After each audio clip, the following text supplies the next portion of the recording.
Hello everybody, this is Intrepid83 and welcome back to Let's Play Suikoden 5. Alright, this episode we're going to be spending some time at Miroon's bath for a change. We're going to take a load off and just relax. But anyways, I got a couple of comments in here, so one from Babbage, Untitled. It's a blueprint of a mechanical device. Unfolded, it covers the entire floor. Of course, no explanation. Will he ever give us an explanation? But, well, Room for Boss from Fuwalu. Our Miroon has constructed quite a wonderful bath. There's even enough room for Boss. Wow, that's quite the bath. Oh, well, I guess we'll get to see what it's like firsthand. So, we do have a number of scenes that we can unlock with the current count of Stars of Destiny and people we've got in the castle, so I'll be doing that. And also, if you recall, there's a few things that we had in storage that mentioned something about a bath. So yeah, I've got these 5 things, the rubber ducky that it's marked by, so I'm going to be equipping those on Frey, and then we'll see what they do. As for these orbs here, these orbs are all orbs that I was able to assemble after getting back from Nerva Island last episode, so yeah, those are the orbs that I have now. We've got the Mother Earth orb finally, so yeah, awesome. Alright, with that taken care of, let's head over to the bath.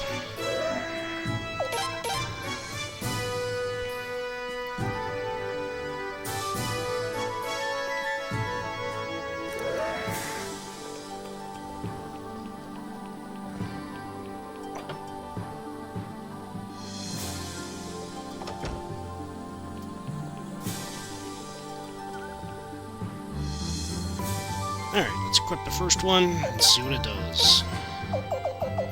The Devil Beads.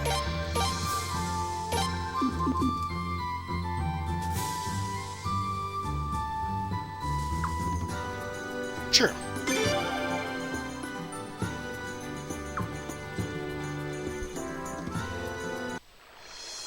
And the Devil Beads turn the water blood red. Fantastic. Anyways. Next, the Creeper Beads. What do they do?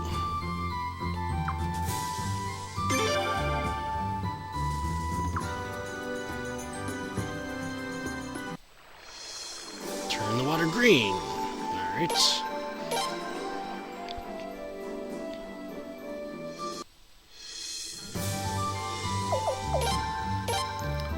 The Pale Moon Beads.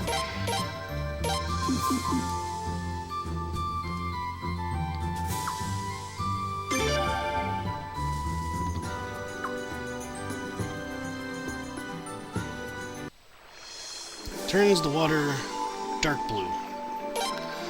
I'm noticing a trend here. Don't tell me all these things do is just change the color of the water. Let's put on the toy beaver that we got from Beaver Lodge back then. A while back.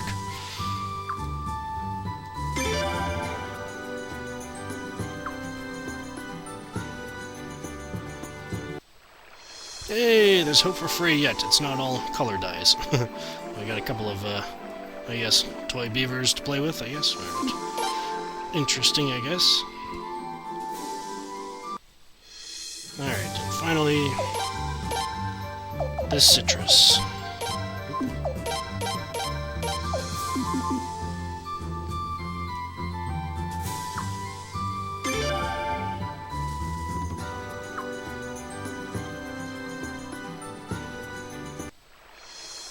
And we got a bunch of lemons floating around us. That's great. I feel like I'm in a hand bath at Swiss Chalet, but anyways. Alright, with that taken care of, that just leaves the actual bath scenes with the different characters. So I'll head up to Lucerina, get the first set in, and I'll be back to show you the scene. Alright, first up is Log and Retzo. So let's see what their scene has going on.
Well, that was, I guess, pleasant enough conversation. Alright, I'll head up to get the next set, and I'll be back. Alright, the next set is Cornelio and Bastien.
Oh man, that one's awesome. Anyways, alright, I'll go for the next set and I'll be right back. Alright, next up is Belkut and Shinro.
That's so true, so true. But anyways, alright, I'll go get the next ones, and be right back. Next up is Phelan, Miroon, and Miroon.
Anyways. Alright, the next set is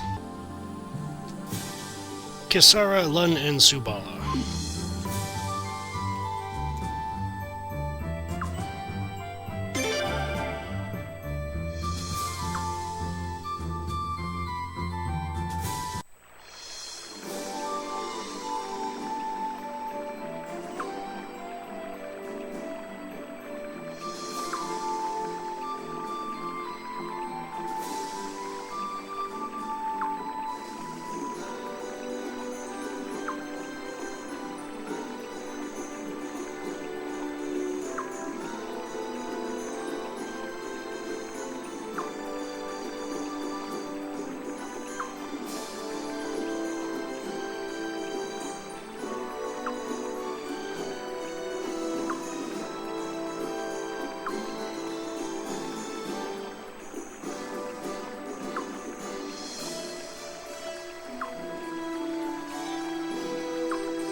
Oh, man. Oh, I love the mute switch on my headset, but anyways. Alright, the next set is Bernadette, Nikia, and Zarase.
Oddly enough, I find that more funny than strange, but alright, there's one more to go, so I'll be back to show you who they are.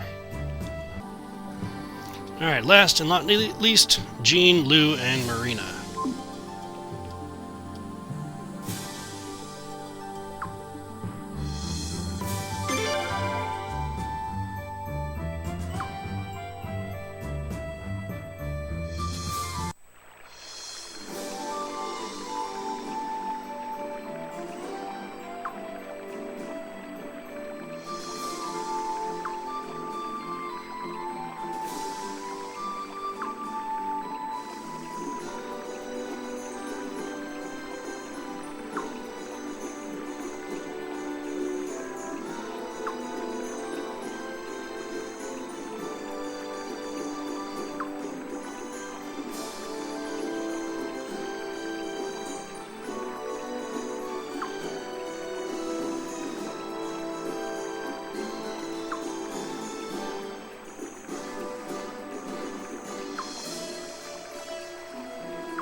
Alright, so yes, that is 8 out of the 31 in total we've done, including Leon and Siledes last time. And that's all we are able to do right now, so... Alright, that's taken care of. There's a couple other things I'd like to do, and then I guess I'll call it quits for the day. First off, let's go read another book at the library here.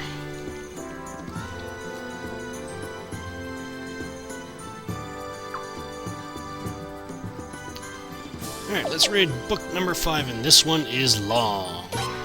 Royal Family Succession Conflict. This tragedy started under the reign of Queen Alhazeda in the late 210s of the new capital calendar. Princess Falzram, second in line to the throne, began maneuvering to win over the majority of the Senate, wanting her sister, Princess Sharawar, to give up her right of succession and take it for herself. Rumor has it that the Barrows family was the real force behind all this scheming, as they had married one of their members to Princess Falzram. Because both Queen Alhazeda's and Princess Sharawar's husbands were from the Godwin family, the Barrows family became terrified of the possibility of losing their influence in the Senate and royal family. Thus, they would use Princess Falzram in an attempt to seize the right of succession. It is unclear as to whether all or even some of these rumors surrounding the Barrows family are true. Regardless of the Barrows family's ambitions, however, it does appear that Princess Falzram herself really did have designs on the throne. The situation quickly grew antagonistic between the Godwin and Barrows families, each of whom supported one of the two princesses, and even the aristocracy that supported the two families got mixed up in the hostilities. Queen Alhazeda, once known for her brilliance and decisiveness, was getting old, and she no longer had the strength to resolve the situation. Armed force was never officially used, but a cold war raged between the two factions, one that used every conceivable form of subterfuge. And what could be considered the culmination of this secret strife was the sacred games of Princess Arshtat. Even though Princess Sharawar's daughter, Hazwar, was older than Arshtat and therefore had higher priority of the succession, Princess Falzram and Lord Barrows tenaciously persuaded Queen Alhazeda into letting them hold the sacred games for their own oldest child, Arshtat, before Hazwar's sacred games. This was, of course, a strategy of Princess Falzram's to lend credibility to the idea that she herself was the predominant successor. But amazingly, the one who won Princess Arshtat's hand in marriage at these sacred games was a barbaric swordsman from a foreign land. If either the Barrows or the Godwin family had won, the possibility of a rise to arms had been expected. This outcome, then, ironically, led to a cooling down of the antagonism between the two factions. But that peace only lasted until 226, when Queen Alhazeda passed away. With the prospect of the actual throne so close at hand, antagonism was rekindled even before the mourning period for the queen was over, and that antagonism turned instantaneously into a bloody struggle. And throughout this struggle, Nethergate's nefarious influence was the cause of most of the bloodshed. Nethergate is usually under the direct control of the queen, but the throne was vacant during this time. And so Nethergate played both sides, executing assassinations for both Princess Sharowar's and Princess Falzrum's factions. Nethergate's ultimate goal was to cling to power no matter which side acceded to the throne. In the end, though, their actions brought unprecedented bloodshed to the Sun Palace. This war of succession saw countless victims, as many from both the Godwin and Barrows factions were slain. In the end, even the husbands of the two princesses themselves were assassinated. Not wanting to see any more bloodshed, Princess Sharowar, not having a very strong personality by nature, lost the will to fight and gave up the throne to her younger sister. But Princess Falzrum had become suspicious of anything and everything. She thought that even this noble gesture of Princess Sharowar's might be a trick. Thus, she ordered Nethergate to assassinate her older sister. After acceding to the throne at last, Queen Falzrum died of illness only 2 short years later. After all the bloodshed that had occurred, this ending was hardly dramatic. These years of internal conflict and intrigue have left a brutal scar on the Queendom of Falena. This scar will not easily nor quickly heal. But the princesses Arshtat, Cyledes, and Hazwar are determined to never repeat their mother's mistakes. Many feel that this will certainly be the Queendom's salvation. Wow! Talk about getting into detail about the history of how Arshtat became queen, and how Barrows had oh, I just love that. But anyways, yeah, that was a good one. That's a good one. Anyways, I have taken the window set out of storage as well, so let's go give it to Zunda and see what it looks like.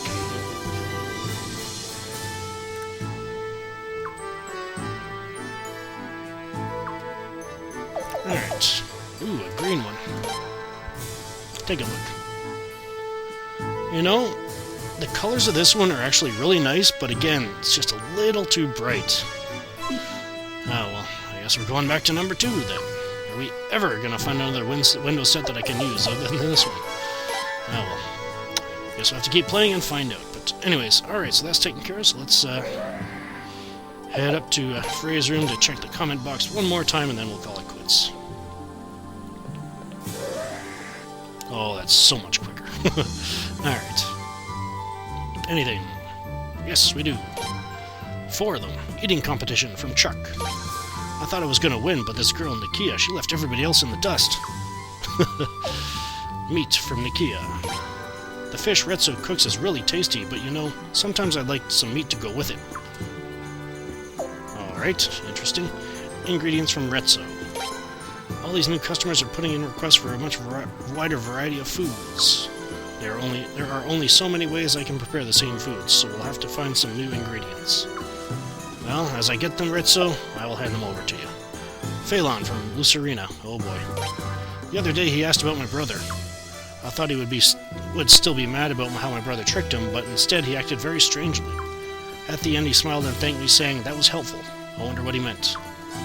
Well, at least he's a man of his word, but alright. Alright, so that's pretty much all we can do without... that is pretty much all we can do, so I guess the only thing left for us to do is head up to the war room and speak to Lucretia and see if anything's developed on the story front. And we'll have to find out what that is next time. This is Intrepid83 signing off. Thank you for watching, and have a good one.